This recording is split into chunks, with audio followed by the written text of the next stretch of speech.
क्या बातें दिव्या है क्या तुम्हारा नाम है?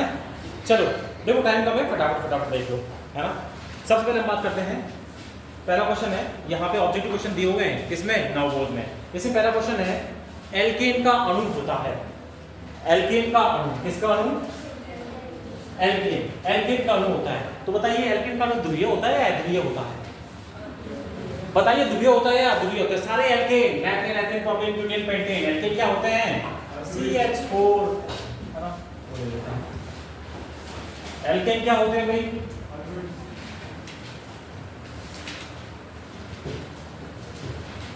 एल्केन जैसे CH4, जैसे C2H6, जैसे C3H8, जैसे C4H10, ये सारे एल्केन है ना।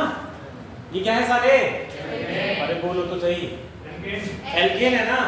ये ध्रुवीय अणु होते हैं या अध्रुवीय अणु होते हैं? बताइए। अध्रुवीय। अध्रुवीय क्यों होते हैं?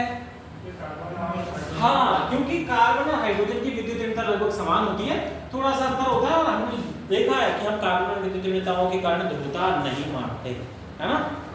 और यहाँ पे देखो तो ये अणु ध्रुवीय है, सारे यही हैं। एथेन में C। अरे ध्रुवीय तो तब होता है, ये भी सारा ध्रुवीय है, तो सारे एल्केन है, ये सारे अध्रुवीय होते हैं। ध्रुवीय तो तब होता है जब कोई अधिक विद्युत ऋण वाला परमाणु जुड़ा हो, जैसे C के साथ OH जुड़ा हुआ हो, तो ये बंध ध्रुवीय हो जाता है। क्यों? क्योंकि ऑक्सीजन की तो विद्युत ऋणता ज्यादा होती है और कार्बन की कम। तो जहां पे विद्युत ऋणता में ज्यादा अंतर होता है ना, वो ध्रुवीय होता है। कम अंतर होता है या न के बराबर होता है तो ध्रुवीयता कम होती है या नहीं होती। और हाइड्रोकार्बन में तो हम इनको ध्रुवीय मानते ही नहीं है। यही कारण है कि सारे के सारे एल्केन जो है वो जल में नहीं घुलते। जल तो ध्रुवीय होता है और एल्केन क्या होते हैं? तो कोई पूछे ना एल्केन जल में घुलेंगे या नहीं घुलेंगे, तो क्या बोलते हैं? नहीं घुलेंगे। क्यों नहीं घुलेंगे? क्योंकि समान समान को घोलता है। जल तो ध्रुवीय है और एल्केन अध्रुवीय है, इसलिए इसमें नहीं घुलेगा, है ना। वो घुलने का आंसर है, ठीक है। तो इसी तरह से ही मालूम होना चाहिए, है क्या? हो जाएगा मालूम सभी को। तो सारे सारे एल्केन अध्रुवीय होते हैं। एल्केन का सूत्र क्या होता है? CnH2n+2, CnH2n+2। देख लो इसी फॉर्मूले के अकॉर्डिंग सूत्र आएगा। C4 तो 4 का दुगना 8 और 2 10, सभी को मैच कर सकते हैं। ये एल्केन का फॉर्मूला होता है। एल्कीन का फॉर्मूला क्या होता है? CnH2n बस, +2 नहीं आता। और एल्काइन का CnH2n-2। और साइक्लोएल्केन का CnH2n। ये साइक्लोएल्केन का फॉर्मूला होता है ना। तो इसमें बहुत सारी बातें हैं, ऐसा नहीं है मैं सिर्फ क्वेश्चन इंपॉर्टेंट क्वेश्चन बता रहा हूँ, कई सारे और भी सारा हम रिवीजन कर रहे हैं पूरे का, है ना। इतने सारे क्वेश्चन नहीं है, ऑब्जेक्टिव जितने सारे मैं आपको करके हम कर रहे हैं। तो चलिए ये बता। तो अगला है जैसे मार्श गैस, हमने पढ़ा हुआ है। मार्श गैस किसको बोलते हैं? क्या दिव्या ऐसे कर रही है? मार्श गैस पढ़ा दिया। हाँ, कीचड़ में, जो कीचड़ में स्मेल आता रहता है ना, वो मार्श गैस है। अच्छा रहेगा तुमको, है दिव्या? ये दिव्या दोनों बराबर हो गई। और भी बच्चे हैं भाई, दिव्या कैसे दिखाई दे रही है? वो देखो झरना चंद्राकर है, और नहीं है। तो मार्श गैस किसको बोलते हैं? झरना किसको बोलते हैं? कौन सी गैस को? मैथेन को। किसको? मैथेन को। मैथेन को मार्श गैस बोलते हैं। मार्श गैस किसको बोलते हैं? मैथेन को। और मार्स एक ग्रह भी है ना, किस ग्रह को बोला जाता है मार्स? मंगल को, है ना। वो क्या है? मार्स। मार्स मतलब तो द्रव्यमान होता है।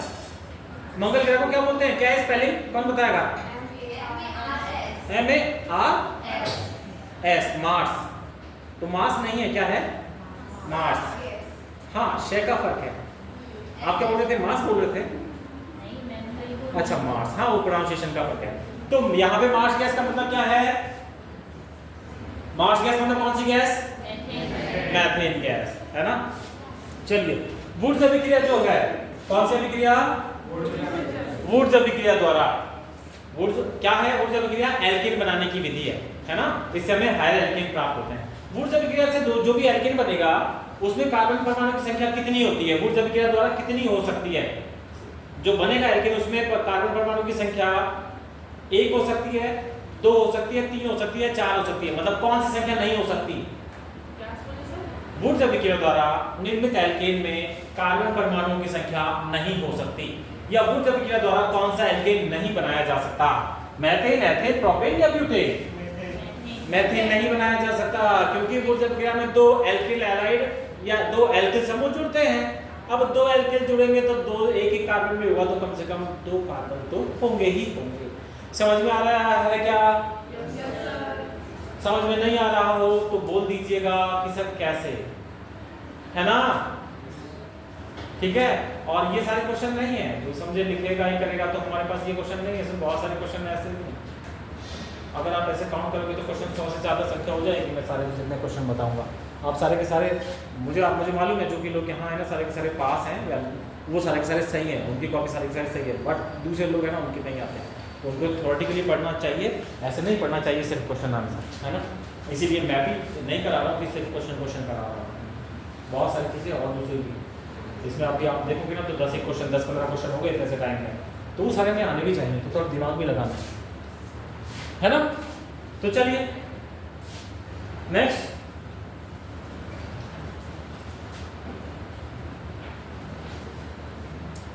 एल्केन का हमने हैलोजनीकरण करवाया था। कौन सी क्रिया विधि से होता है वो? एल्केन का हैलोजनीकरण। एल्केन का हैलोजनीकरण जो हमने देखा था यहाँ पे, किस विधि से करवाया था हमने? अरे एल्केन का हैलोजनीकरण था मुक्त मूलक क्रिया विधि द्वारा। किससे? अरे प्रकाशीय किरणें डाली थी हैलोजन पे, फिर मुक्त मूलक बने थे। आप लोग तो आ रहे हो ना, जब वो ना आने वाले मुखड़े मतलब चेहरे पे काफी सारे दिखाई दे रहे हैं जो अभी लगातार आ रहे हैं, तो कैसे भूल गए? तो वो कितने पदों में होती है वो क्रिया? एल्केन का हैलोजनीकरण कितने पदों में होता है? 1 पद में, 2 पद में या 3 पद में? 3 पद में। क्या क्या नाम रहता है उनका? समाप्त पहले कर दो, किसी मूवी को शुरू होने से पहले दी है ना? तो श्रृंखला प्रारंभ, श्रृंखला संचरण और श्रृंखला समापन। दिक्कत नहीं है क्या होती तो? हाँ, तो मुक्त मूलक क्रिया विधि 3 पदों में होती है, चेन इनिशिएशन, चेन प्रोपगेशन और चेन टर्मिनेशन स्टेप्स। 12th में पढ़ चुके हैं ऐसा हम। तो free radical halogenation occurs in 3 steps. First step क्या होता है?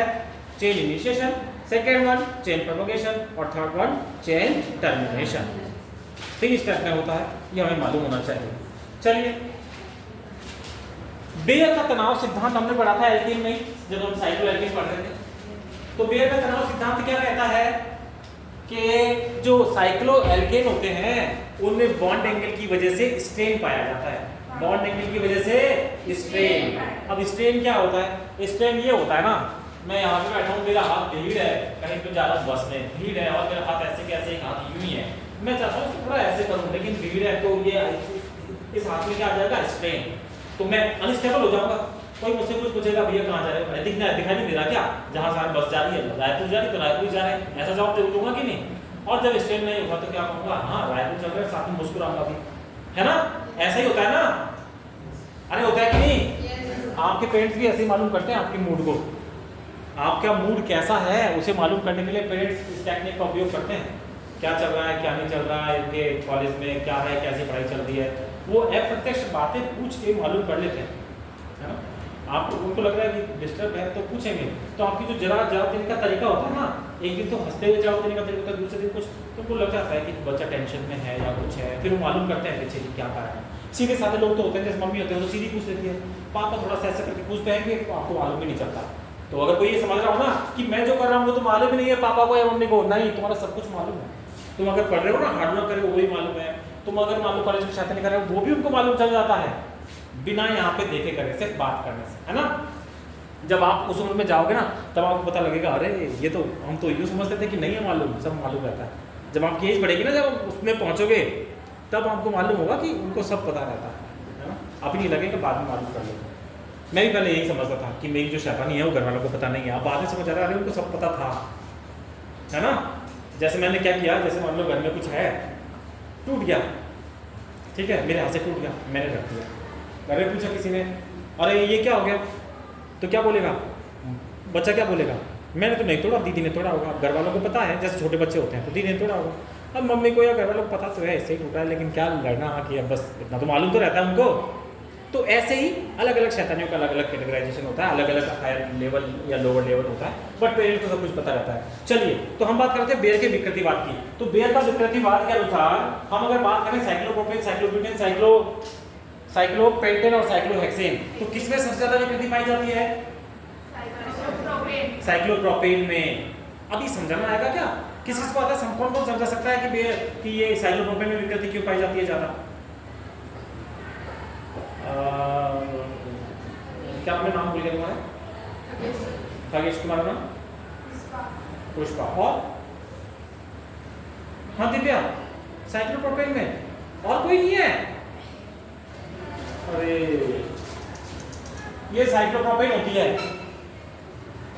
ये साइक्लोब्यूटेन होती है, ये साइक्लोपेंटेन होती है, और साइक्लोहेक्सेन होनी तो ऐसे चाहिए थी, लेकिन ये क्या करती है, अपने आप को अरेंज कर लेती है, इस तरह चेयर फॉर्म में पाई जाती है। इसके अगर बात करें तो यहाँ पे CH2 होता है, यहाँ पे CH2 होता है, और ये CH2, यहाँ पे CH2, CH2, CH2 और यहाँ पे इसी तरह से CH2। कितने CH2 होते हैं? 5 CH2 लगाने हैं जी।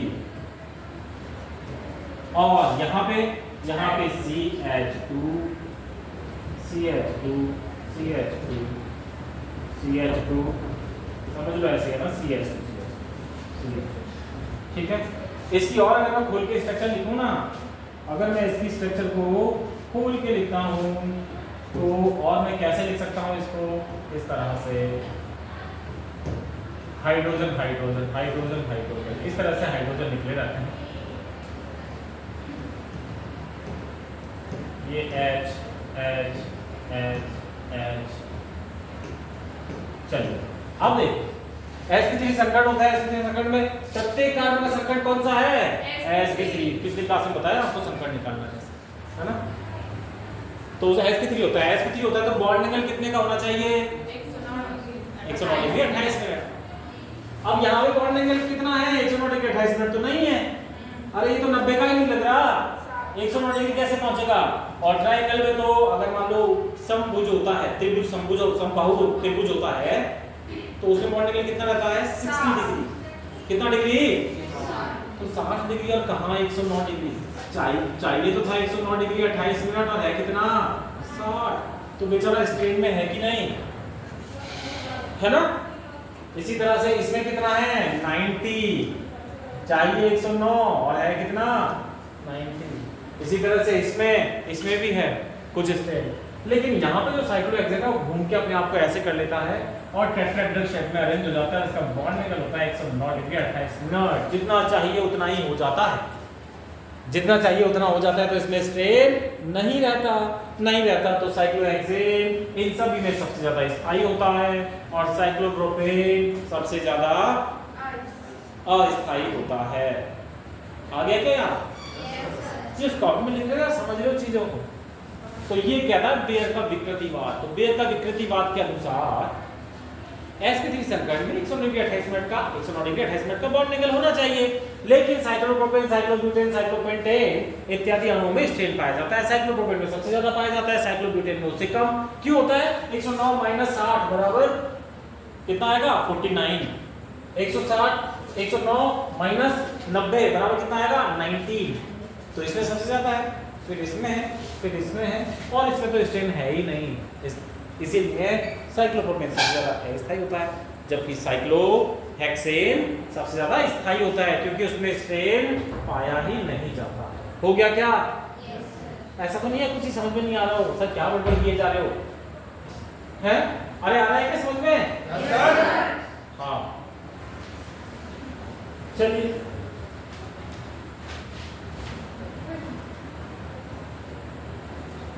ठीक है। साइक्लोप्रोपेन में हमने बनाना बंध की भी बात की थी। बनाना बंध कैसे पाया जाता है? ये जो साइक्लोप्रोपेन होता है ना, इसमें बंध तो होना चाहिए यहाँ पे, लेकिन बॉन्ड एंगल की वजह से इनमें जो बंध पाया जाता है ना, वो एक इलेक्ट्रॉन यहाँ इसका और एक इलेक्ट्रॉन इसका। इस तरह से पाया जाता है 2 इलेक्ट्रॉन।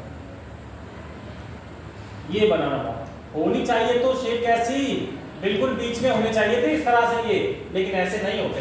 तो ये इस शेप में आ जाते हैं, थोड़े से बाहर की तरफ निकले हुए, जिनको हम कैसे रिप्रेजेंट कर सकते हैं, उनको हम इस तरह से रिप्रेजेंट कर सकते हैं। होने तो यहाँ चाहिए थे, लेकिन अब ये कहाँ पे आ गए, थोड़ा सा बाहर में। अतिव्यापन के कारण ये बाहर की तरफ से अतिव्यापन करते हैं, तो ये कुछ नहीं दिखाई दे रहा क्या बनाना जैसे। अरे ये तो कार्बन है जिसको मैंने मिला दिया है। ये जो कार्बन है ना CH2 हाइड्रोजन तो बाहर की तरफ निकले हुए, मैं हाइड्रोजन को नहीं दिखा रहा, लेकिन जो कार्बन कार्बन बॉन्ड है ना वो सीधा ना होकर के वो जो ओवरलैप करने वाली पालियां है ना तो कुछ बाहर की तरफ निकल जाती हैं। स्ट्रेन तो है तो स्ट्रेन को थोड़ा कम करनी पड़ेगी। तो ये बनाना जैसा नहीं बन गया क्या, इसी को बोलते हैं साइक्लोप्रोपेन में बनाना बॉन्ड।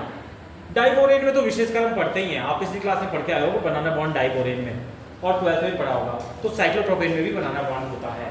तो ये बनाना बॉन्ड एक्सप्लेन करना आना चाहिए साइक्लोप्रोपेन, ठीक है। चलिए अगली अभिक्रिया सेटजेफ नियम। किस किस को पता है सेटजेफ नियम?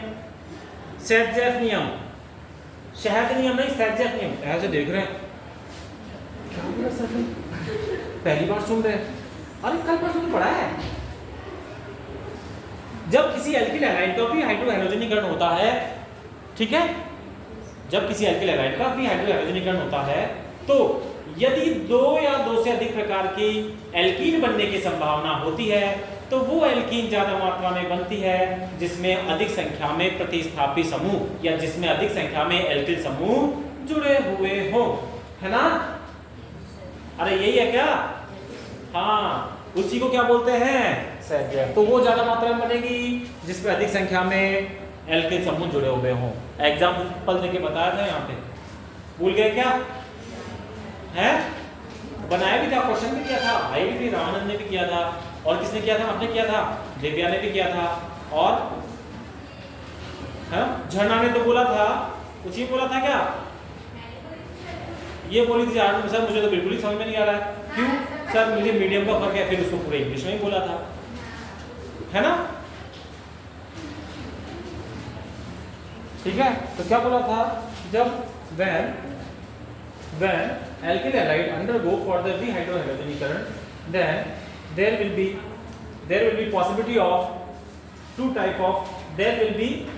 possibility for the formation of 2 type of alkene, या more than 2 हो सकता है। तो उसमें से कौन सी एल्कीन बनानी है, वो एल्कीन प्रीडोमिनेंटली बनेगी जिसमें अधिक संख्या में एल्काइल सब्स्टिट्यूएंट जुड़े हुए, ठीक है। डिस्कस करना आप लोग कॉपी में है। आपका नाम मैं हमेशा भूल जाता हूँ, क्या नाम है आपका? हाँ, तारणी। तो तारणी समझ में आ रहा है कि नहीं आ रहा?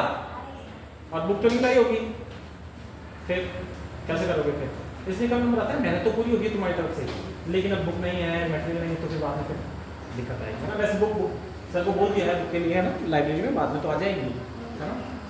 तो ये आपको करना है, थोड़ा सा और सिंसियरली पढ़ो। हाँ चलिए, तो हमने एक एग्जांपल भी लिया था, मैं बता दूं क्या सेटजेफ नियम को, उस एग्जांपल से वापस बताऊं?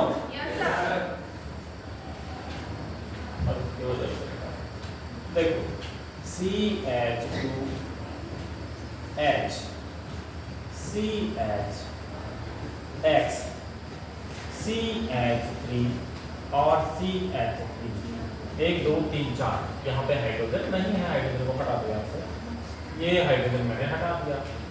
इसका विहाइड्रोजनीकरण होगा तो इसमें 2 प्रोडक्ट बनने की संभावना रहती है। विहाइड्रोजनीकरण का मतलब क्या होता है? विहाइड्रोहैलोजनीकरण, डिहाइड्रोहैलोजनेशन या हिंदी में बोलते हैं विहाइड्रोहैलोजनेशन। तो हाइड्रोहैलोजनेशन HX का निकलना, D या हिंदी में बोलते हैं V। विहाइड्रोहैलोजनेशन मतलब HX का निकलना। अब HX निकलेगा तो X तो ये रहा, और H कहाँ पे है? एक बार इस चैप्टर में सुधार देता हूँ थोड़ा।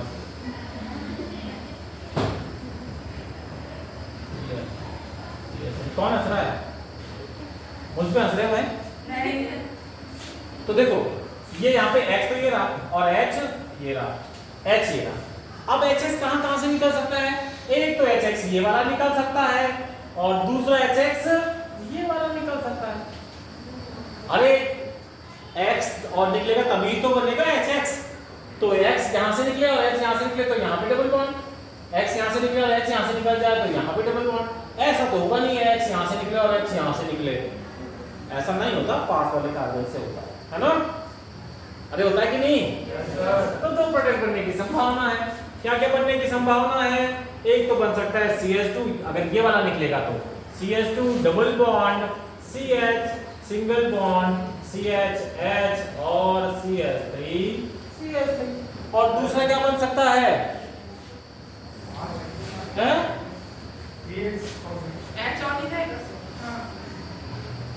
CH CH3 और CH3। अच्छा X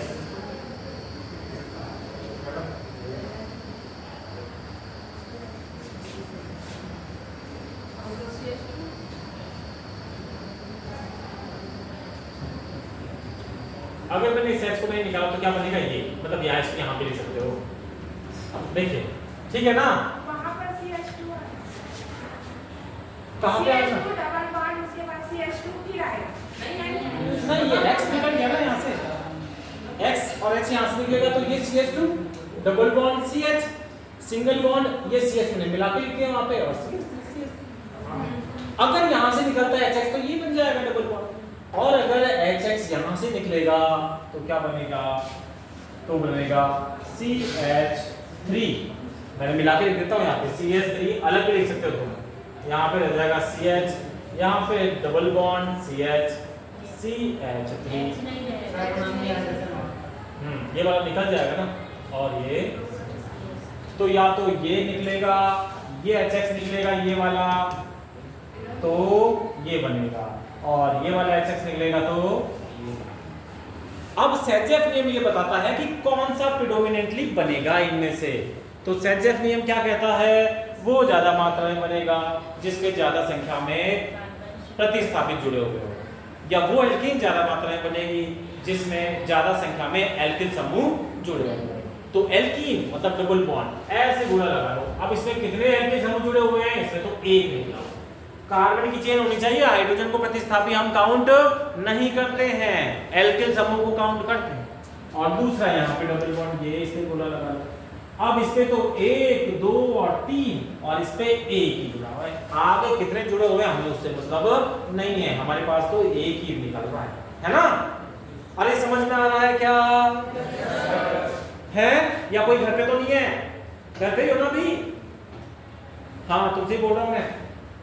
क्या नाम है? ये खुशी। घर पे ही हो ना? घर पे नहीं रहना? हाँ थोड़ी खुशी यहाँ भी आ जाने दो। चलिए, तो ये दो बनने की संभावना है। तो कौन सा बनेगा इसमें से ज्यादा? मेजर प्रोडक्ट कौन सा होगा, माइनर कौन सा होगा? मेजर नीचे वाला, माइनर माइनर। तो सेजेफ नियम आए तो इसको उदाहरण के तौर पे समझा दो, लिख दो, या ऐसा कोई एग्जांपल आ जाए करने के लिए तो उसको आप कर दो। ठीक है, चलिए अब मुझे बताओ, एक हमने पढ़ा था पढ़ते वक्त समांगी हाइड्रोजनीकरण और विषमांगी हाइड्रोजनीकरण। क्या होता है कोई बताएगा? समांगी और विषमांगी हाइड्रोजनीकरण बताइए। समांगी हाइड्रोजनीकरण और विषमांगी हाइड्रोजनीकरण भूल गए क्या? अभी 2-3 दिन पहले तो पढ़ा है यहाँ पे सर। एक सॉलिड में होता है और एक लिक्विड स्टेट में होता है। तो हाँ, जब एल्कीन का हाइड्रोजनीकरण करवाते हैं ना तो एल्केन बनते हैं। तो एल्कीन का हाइड्रोजनीकरण करवाने के लिए हम क्या काम में लेते हैं? उत्प्रेरक काम में लेते हैं। अगर उत्प्रेरक उसी अवस्था में है जिस अवस्था में हमारे रिएक्टेंट है या रिएजेंट है तो उसको बोलते हैं समांगी हाइड्रोजनीकरण। और उत्प्रेरक अलग अवस्था में, अगर रिएजेंट है लिक्विड में और उत्प्रेरक है सॉलिड में, या रिएजेंट है सॉलिड में उत्प्रेरक है लिक्विड में, तो उसको हम क्या बोल देते हैं?